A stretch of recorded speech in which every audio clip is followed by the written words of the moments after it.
Assalamualaikum warahmatullahi wabarakatuh. Jadi hari ini saya akan membahas materi terkait dengan ruang lingkup keuangan inklusif dan program keuangan inklusif. Tapi sebelum itu kita kenalan dulu kali ya. Karena tak kenal maka tak ta'aruf.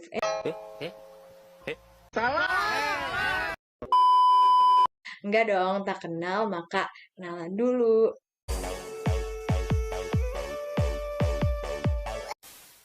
Jadi izinkan saya untuk memperkenalkan diri saya lewat video berikut ini.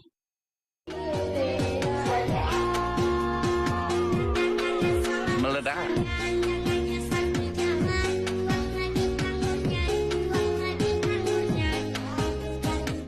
Nah, setelah perkenalan, saya akan langsung membahas terkait dengan topik pertama yang saya ambil, yaitu tentang ruang lingkup keuangan inklusif.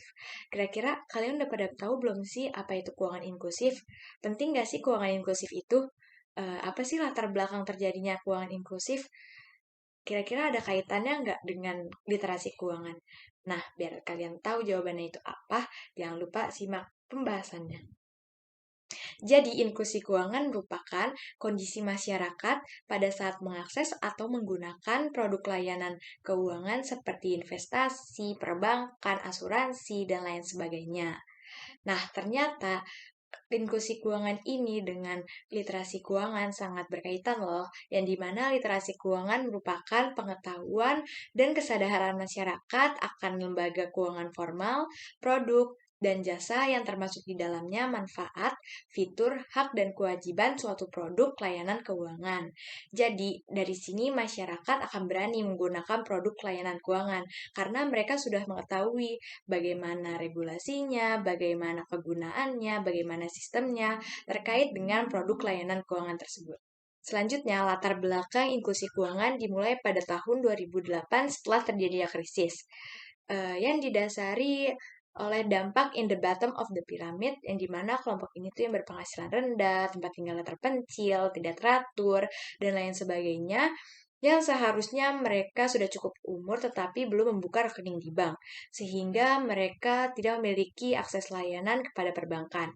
Pada tahun 2009, kelompok G20 mengangkat isu tersebut untuk Summit 2009.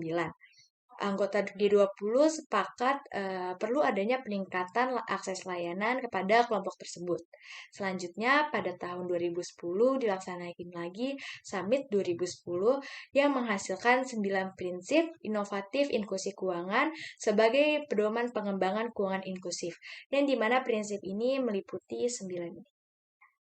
Nah, dari situ masyarakat internasional mulai memfokuskan kegiatannya kepada keuangan inklusif seperti CGAP, APEC, World Bank, AFI, FTFA, termasuk di dalamnya negara berkembang dan Indonesia.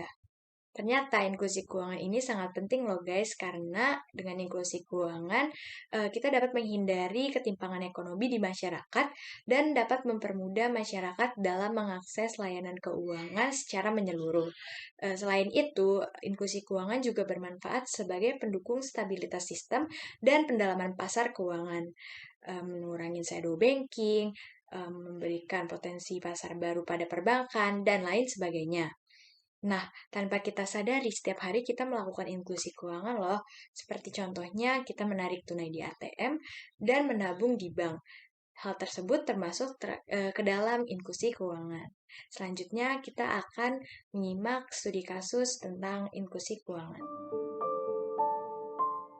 Musibah naas dialami oleh Samin, pria yang berprofesi sebagai penjaga sekolah di SD Negeri Loji Wetan Solo ini harus merelakan uang tabungannya yang rusak dimakan rayap. Ironisnya, uang tabungan ini sejatinya akan digunakan untuk pergi ke Tanah Suci. Raut kesedihan sangat nampak di wajah Samin saat mengumpulkan uang di dalam kardus yang telah hancur tersebut. Uang ini merupakan hasil tabungan Samin yang dikumpulkannya dari hasil berdagang di kantin sekolah selama 2,5 tahun. Samin juga mengaku ia rutin menyisihkan Rp100.000 setiap harinya yang kemudian disimpannya dalam kardus dan diletakkan di lemari sekolah.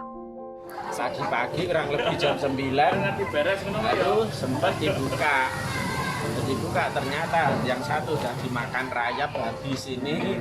Itu. Yang satu alhamdulillah aman. Rencananya untuk apa uang ini, Pak? Ya rencana saya punya niatan untuk daftar haji. Setelah kejadian tersebut, Samin dan juga istrinya membawa uang tersebut ke Bank Indonesia Cabang Solo. Ia pun sudah diberikan penjelasan dari pihak bank bahwa uangnya bisa saja diganti dengan syarat bila luasan uang yang tersisa masih masuk dalam 2/3 bagian dari ukuran aslinya.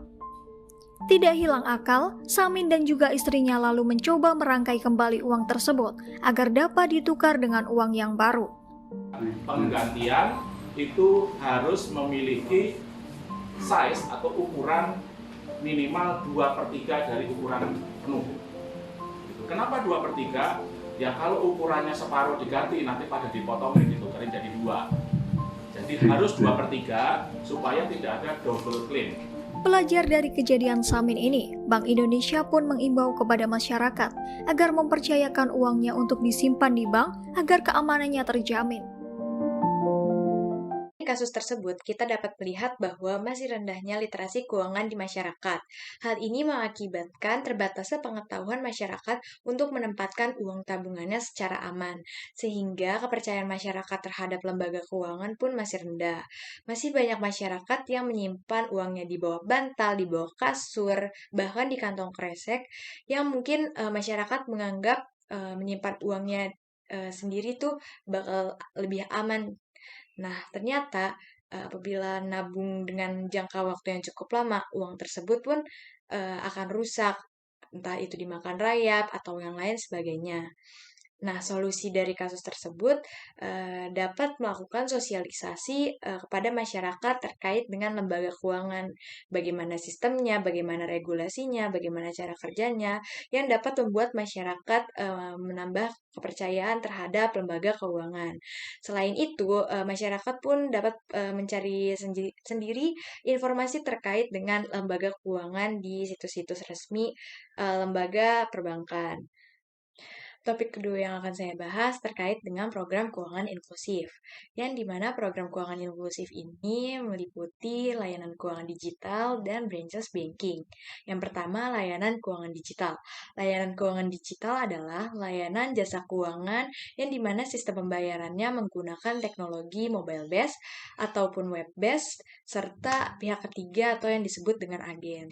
Nah, selanjutnya terdapat jenis-jenis layanan keuangan digital. Yang pertama, layanan keuangan digital di bawah Bank Indonesia yang meliputi transfer, e-wallet, e-money, payment gateway, remitansi, dan lain sebagainya.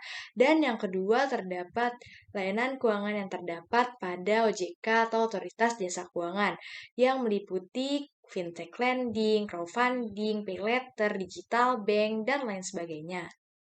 Layanan keuangan digital ini sangat membantu dan mempermudah masyarakat dalam hal bertransaksi. Jadi, masyarakat tidak perlu repot-repot datang ke bank untuk melakukan transfer. Karena dengan layanan keuangan digital ini menyediakan fitur transfer melalui mobile banking yang dapat dilakukan di mana saja dan kapan saja. Selain fitur transfer, terdapat juga fitur top-up e-wallet, top-up e-money, pembayaran listrik, dan masih banyak fitur lainnya yang terdapat pada mobile banking. Yang kedua, branchless banking. Branchless banking merupakan produk layanan keuangan atau perbankan yang dilakukan tanpa adanya jaringan kantor perbankan. Jadi, branchless banking ini bekerja sama dengan pihak lain atau agen untuk menyediakan layanan keuangan melalui ponsel ataupun laptop dengan menggunakan koneksi internet. Nah, penerapan branchless banking ini difokuskan untuk wilayah yang belum terjangkau oleh kantor perbankan. Jadi, masyarakat tidak perlu menghabiskan tenaga dan waktu untuk datang ke kantor cabang guna mendapatkan layanan keuangan. Otoritas Jasa Keuangan atau OJK memiliki program yang bernama Laku Pandai. Laku Pandai merupakan singkatan dari Layanan Keuangan Tanpa Kantor dalam rangka meningkatkan keuangan inklusif. Nah, Laku Pandai sendiri menyediakan layanan perbankan ataupun layanan keuangan yang didukung oleh sarana teknologi informasi.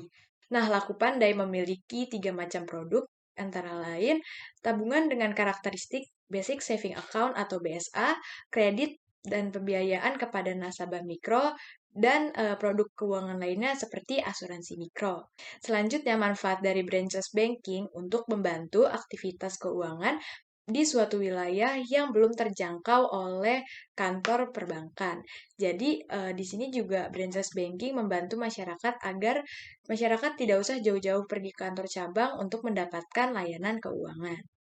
Nah, selanjutnya kita akan membahas studi kasus terkait dengan program keuangan inklusif. Uang milik keluarga di Parupuk Tabing, Kecamatan Koto Tangah, Kota Padang, Sumatera Barat, raib karena link pesan misterius. Uang 1.114 juta rupiah lenyap setelah mendapat pesan berupa link dan mengikuti petunjuk dari link tersebut. Keluarga pun menangis tanpa henti lantaran uang mereka yang lenyap hanya tersisa sebanyak 14 juta rupiah saja. Mereka pun mendatangi polisi Kamis 9 Juni 2022. Menurut keterangan korban, pihaknya menerima link pesan melalui aplikasi WhatsApp. Saat link tersebut diklik, uangnya di dalam ATM perlahan menghilang. Uangnya mulai terpotong sebesar Rp150.000 setiap bulannya melalui transaksi yang bahkan tak pernah ia lakukan. Hingga akhirnya uang miliaran miliknya diketahui juga raib. Sosok di balik video itu juga menduga jika keluarga yang kehilangan uang sejumlah Rp1.114 juta itu terkena phishing. Phishing adalah bentuk penipuan yang dicirikan dengan percobaan untuk mendapatkan informasi sensitif, yakni seperti kata sandi dan kartu kredit melalui komunikasi elektronik seperti surat elektronik atau pesan instan yang seolah-olah dari institusi resmi. Bantu saya Bu, kalau bisa Bu. Udah diblokir.